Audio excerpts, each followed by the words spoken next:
नमस्कार दोस्तों, स्वागत है आपका सीपी स्मार्ट क्लासेस में। दोस्तों, आज के रोजगार समाचार में जो प्रमुख खबरें हैं उनमें बिहार में 65% आरक्षण पर रोक हटाने से सुप्रीम कोर्ट ने इनकार कर दिया है। सुप्रीम कोर्ट में याचिका दाखिल की गई थी कि तुरंत जो है इस पर रोक लगाई जाए, जो सरकार ने 65% आरक्षण कर दिया है। 20 जून को पटना हाई कोर्ट ने बढ़े आरक्षण पर लगा दी थी रोक। बिहार सरकार ने पटना हाई कोर्ट के फैसले की वैधता को चुनौती दी थी। पिछले साल बिहार में 65% आरक्षण का नया कानून लागू किया गया था। अभी यहाँ पे जो भर्तियाँ चल रही बीपीएससी 3.0 उस पर भी जो है इस समय रिजल्ट है उसका जो है अभी रुका रहेगा जब तक ये आरक्षण का फैसला नहीं हो जाता है। नीट काउंसलिंग 14 अगस्त से शुरू कर दी जाएगी।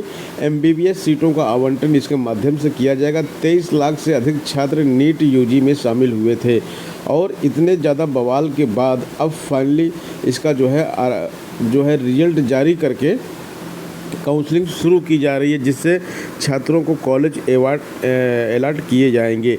बीडीएस की सीटों पर भी काउंसलिंग करवाई जाएगी। बीडीएस के साथ साथ आयुष और नर्सिंग की सीटों का आवंटन भी इसी के माध्यम से कर दिया जाएगा। उत्तर प्रदेश में बेरोजगारी से परेशान छात्रों ने चयन आयोग पर प्रदर्शन किया। चयन आयोग पर प्रदर्शन करने के लिए छात्र पहले से तैयारी किए हुए थे। उत्तर प्रदेश की योगी सरकार ने यहाँ पर जो 3 शिक्षक भर्ती बोर्ड थे, प्राथमिक शिक्षक भर्ती बोर्ड पीएनपी जो था उसको, और माध्यमिक शिक्षक भर्ती बोर्ड और उच्च शिक्षक भर्ती बोर्ड को मर्ज करके एक नया बोर्ड बनाया है, नया आयोग बनाया है, शिक्षक सेवा चयन आयोग। लेकिन ये आयोग बना क्या है, ये एक तिलिस्म बन चुका है छात्रों के लिए, क्योंकि पिछले काफ़ी दिनों से ये कछुए की चाल से चल रहा है और छात्र ऊब गए हैं, परेशान हो गए हैं। 3 साल से कोई नौकरी नहीं, कोई किसी भी प्रकार की शिक्षक भर्ती नहीं हो रही है और छात्र ओवर एज हो रहे हैं। लेकिन आयोग और सरकार दोनों के कान पे किसी भी प्रकार की कोई जू नहीं रेंग रही है कि आखिर ये आयोग कब से एक्टिव होगा, कब से शुरू करेगा काम, कब से भर्तियां निकालेगा। 97,000 प्राथमिक शिक्षकों की भर्ती होनी है। वहीं बिहार में देखिए लगातार भर्ती हो रही है। यहाँ तक कि उत्तर प्रदेश के छात्र बिहार पलायन कर चुके हैं और वहाँ पे जाके नौकरी करके अपना घर बसा रहे हैं। तो छात्रों को जो है अपने प्रदेश में नौकरी चाहिए। छात्रों ने जो है अब यहाँ पे आंदोलन कर दिया है। माध्यमिक शिक्षा चयन बोर्ड के बाहर मांगों को लेकर प्रदर्शन करते हुए शिक्षक भर्ती के अभ्यर्थी आपको साफ देखे जा सकते हैं इस फोटो में।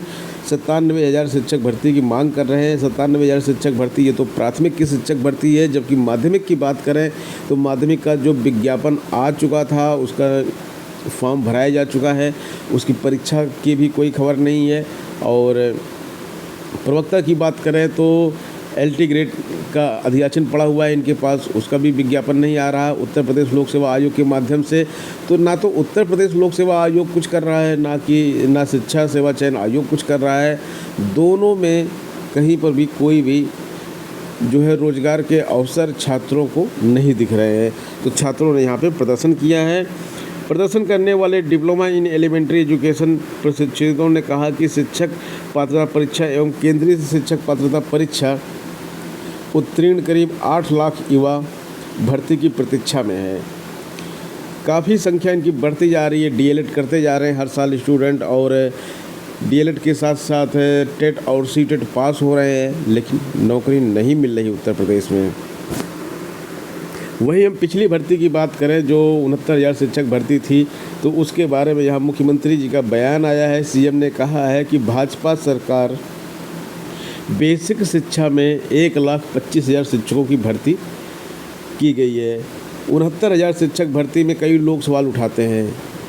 इसमें अगर 27% आरक्षण की बात करें तो 18,200 ओबीसी शिक्षकों की भर्ती होती, जबकि ओबीसी समाज के 31,500 शिक्षकों की भर्ती हुई।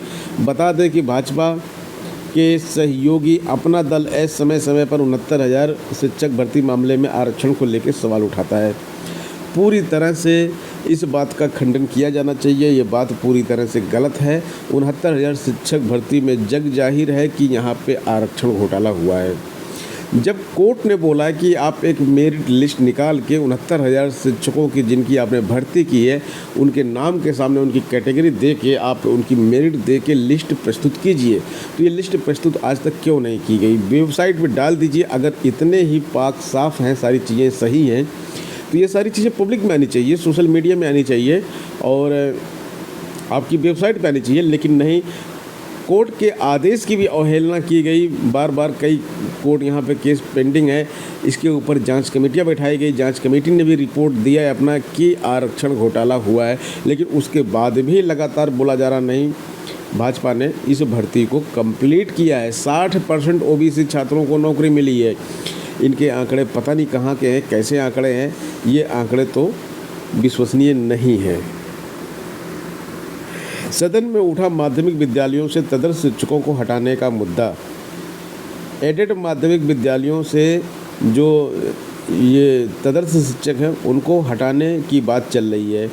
तो विधान परिषद में कार्य स्थगन प्रस्ताव के तहत एमएलसी राज बहादुर चंदेल ने अशासकीय सहायता प्राप्त यानी कि एडेड माध्यमिक विद्यालयों से हटाए गए 2200 से अधिक तदर्स शिक्षकों का मुद्दा उठाया। कहा कि इन शिक्षकों को रखने में कोई दिक्कत नहीं है। नए शिक्षा सेवा चयन आयोग में अभी तक अध्यक्ष की तैनाती नहीं हुई है। उन्होंने कहा कि माध्यमिक विद्यालयों में 30,000 से अधिक पद खाली हैं।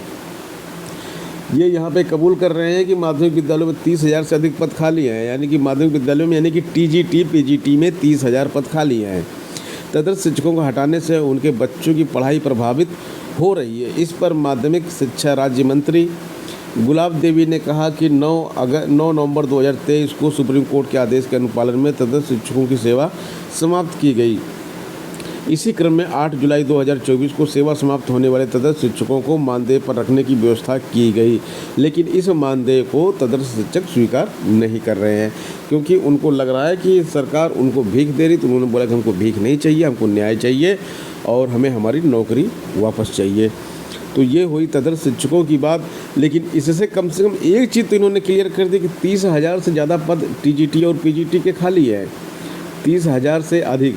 और विज्ञापन कितने का निकाला है? 4,100 समथिंग का निकाला विज्ञापन, 4100 के आसपास विज्ञापन इन्होंने निकाला, 41-4200 के आसपास विज्ञापन निकाला है और 30,000 पद खाली है। तो सोचिए, ये आयोग बनाकर ये भर्ती क्यों नहीं करते? अगर ये 5,000 6,000 पदों की भर्ती भी हर साल करें तो एक रेगुलरिटी बनी रहेगी, छात्र अपना तैयारी करते रहेंगे, सिलेक्शन होता रहेगा और विद्यालयों में भी छात्र शिक्षक नियमित रूप से पहुंचते रहेंगे, तो वहां पर भी शिक्षकों का जो अकाल पड़ा हुआ है वो भी ख़त्म होगा और छात्रों का पठन पाठन का कार्य जो है सुचारू रूप से चलेगा।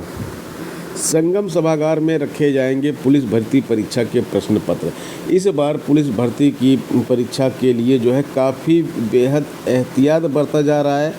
23, 24, 25, 30, 31 को पुलिस भर्ती होनी है। पुलिस भर्ती में देखिए, रिटर्न में तो बहुत ज़्यादा कुछ आपको करना नहीं होता है। रिटर्न क्वालिफाई करने के लिए थोड़ा सा आपको सतर्क रहना पड़ेगा और बाकी इसमें जो मेन सिलेक्शन तो होता है, जो फिजिकल एग्जामिनेशन को क्लियर करने के बाद होता है। तो यहाँ पे जो लाखों छात्रों ने फॉर्म भरा हुआ है, तो उनको जो है थोड़ी अपनी सतर्कता जो है बरकरार रखनी पड़ेगी कि रिटर्न उनका एटलीस्ट शुरुआत में ही क्वालिफाई हो जाए। और उम्मीद है कि इस बार किसी भी प्रकार की पेपर लीक जैसी घटना नहीं होगी। जैसे ही ये परीक्षा होगी उसके कुछ दिनों के बाद इसका रिजल्ट जारी कर दिया जाएगा। तो आप सभी जो स्टूडेंट हैं, जो पुलिस भर्ती के उम्मीदवार हैं, मन लगा के दिन रात एक करके पढ़ाई कीजिए, जिससे कि आपकी पुलिस भर्ती का सपना जो है ये पूरा हो सके। तो दोस्तों, आज के वीडियो में बस इतना ही। मिलते हैं नेक्स्ट वीडियो में। धन्यवाद।